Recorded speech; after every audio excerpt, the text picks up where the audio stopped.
भीम कुणासाठी लढला भल्या भल्या पंडितांशी भिडला हो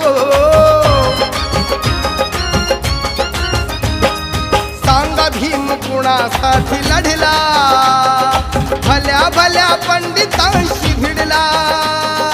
तुमचा नवा इतिहास घडला